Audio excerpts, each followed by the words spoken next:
आज हम बात करेंगे विवशता, मजबूरी। कैसे हम किसी चीज़ के लिए विवश हैं या मजबूर हैं। नमस्कार आप सभी को। आज के समय में मजबूर होने की अवधारणा ने जीवन के विभिन्न पहलुओं में नए आयाम ग्रहण किए हैं। चाहे व्यक्तिगत संबंध हो, करियर के फैसले हों या सामाजिक भूमिकाएं। मजबूर होने की भावना हमारे कार्यों और निर्णयों को गहराई से प्रभावित करती है। इस वीडियो में हम आपसे मजबूर या यूँ कहे तो विवश महसूस होने का कारण का पता लगाएंगे और इसके साथ ही मनोवैज्ञानिक आधार, सामाजिक निहितार्थ जो समाज में आगे भी हो सकता है और उन तरीकों के विषय में जानेंगे जिनसे हम अपने दैनिक जीवन में इस शक्तिशाली बल को आसानी से समझ सकें। तो शुरू करते हैं और आप हमारे साथ इस वीडियो में अंत तक जुड़े रहें और समझने का प्रयास करें ताकि इस वीडियो से कुछ सीख सकें। विवशता को समझने के लिए हमें कुछ मुख्य कारणों से होकर गुजरना पड़ेगा, जिसमें पहला कारण है मनोवैज्ञानिक कारण और इसके अंतर्गत आती है आंतरिक प्रेरणा एवं बाहरी दबाव। दूसरा कारण है मजबूर होने की सामाजिक निहितार्थ। इसके अंतर्गत आता है सामाजिक संपर्क, कार्यस्थल की गतिशीलता और सांस्कृतिक मानदंड की अपेक्षाएं। तीसरा कारण है मजबूर होने की भावना को नियंत्रित करना। इसके अंतर्गत आता है आत्मजागरूकता और चिंतन, सीमाएं निर्धारित करना, किसी से सहायता मांगना। चौथा कारण है मजबूर होने की भावना को बढ़ाने में प्रौद्योगिकी की भूमिका। पांचवा और आखिरी, आपके साथ कैसे लोग रहते हैं। अब इन्हीं सभी कारणों को विस्तार से समझते हैं। सबसे पहले विवश महसूस करने का मनोवैज्ञानिक कारण को समझते हैं। मजबूर शब्द अक्सर एक निश्चित तरीके से कार्य करने के लिए एक अनूठा आग्रह या दबाव को दर्शाता है। मनोवैज्ञानिक शब्दों में मजबूर महसूस करना आंतरिक प्रेरणाओं या बाहरी दबावों से उत्पन्न हो सकता है। ये प्रेरणाएं सचेत या अवचेतन हो सकती हैं, जो हमारे व्यवहार को सूक्ष्म लेकिन शक्तिशाली तरीकों से प्रभावित करती है।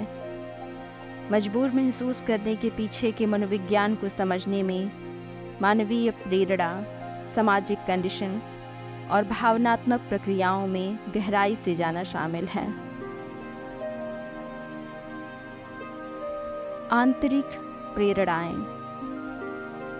आंतरिक प्रेरणाएं जो हमें बाध्य महसूस कराती हैं, उनमें व्यक्तिगत मूल्य, विश्वास और आंतरिक प्रेरणाएं शामिल हैं। ये आंतरिक कारक व्यक्तिगत लक्ष्यों को पूरा करने या हमारे नैतिक मानकों का पालन करने की दिशा में हमारे कार्यों का मार्गदर्शन करते हैं। उदाहरण के लिए, एक व्यक्ति सहानुभूति और नैतिक जिम्मेदारी की मजबूत भावना के कारण दूसरों की मदद करने के लिए बाध्य महसूस कर सकता है।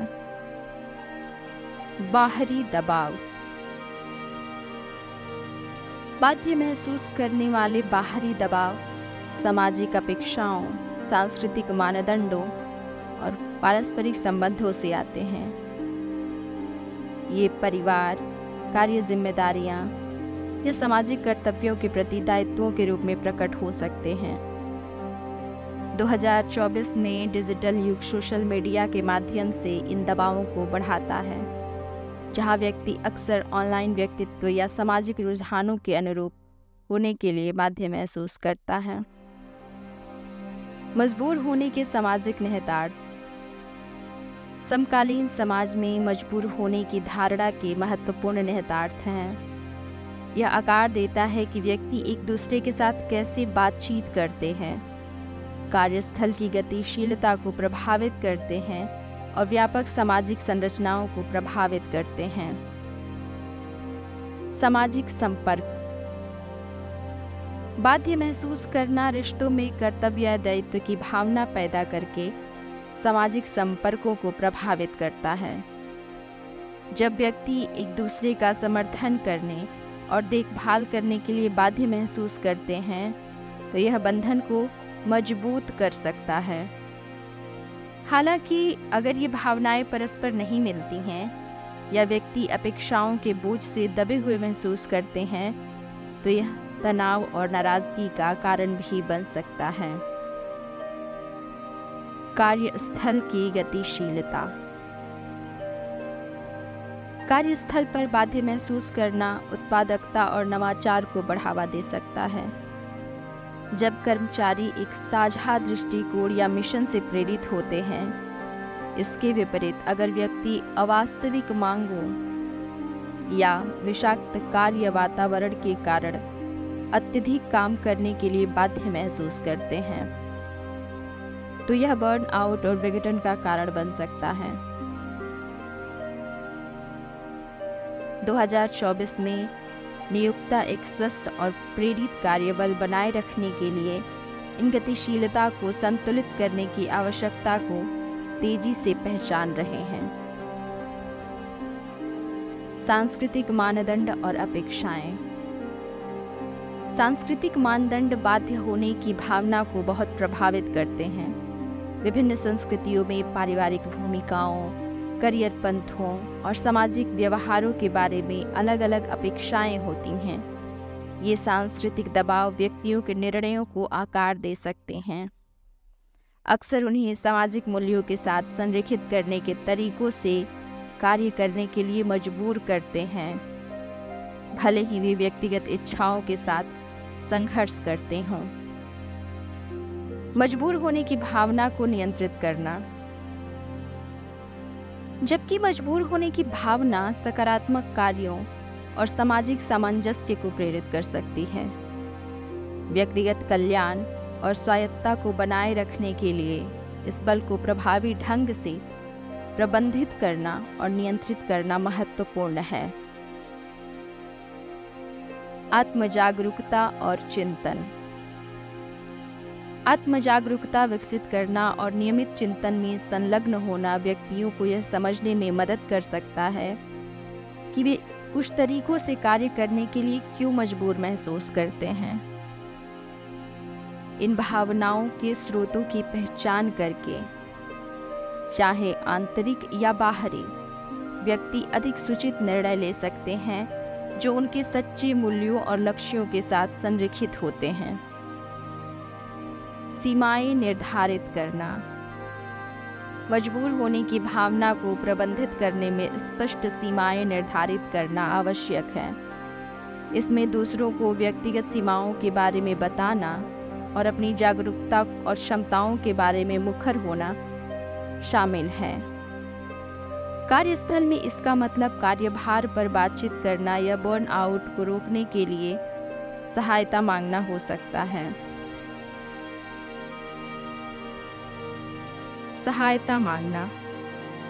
दोस्तों, परिवार या पेशेवरों से बात करना मजबूर होने की भावनाओं से निपटने में मूल्यवान दृष्टिकोण और सहायता प्रदान कर सकता है।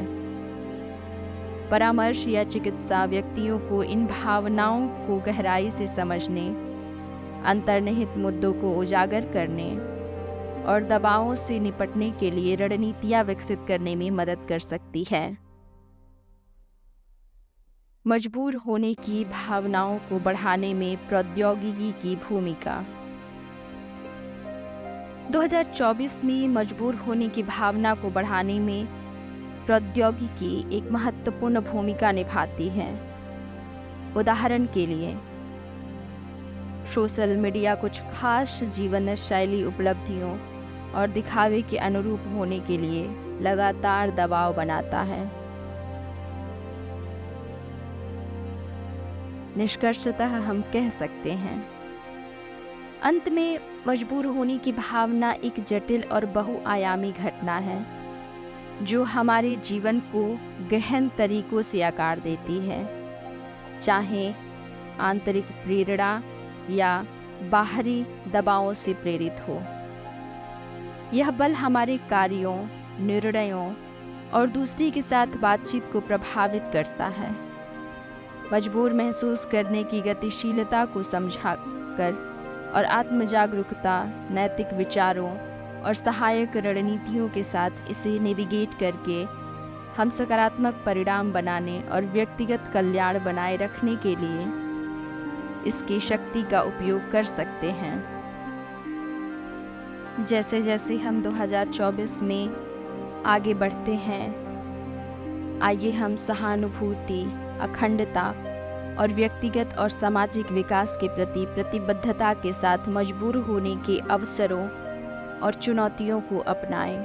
ऐसा करके हम एक अधिक दयालु, न्यायपूर्ण और संतुलित दुनिया का निर्माण कर सकते हैं, जहां व्यक्ति अपने सच्चे मूल्यों और आकांक्षाओं के अनुसार कार्य करने के लिए सशक्त महसूस करते हैं।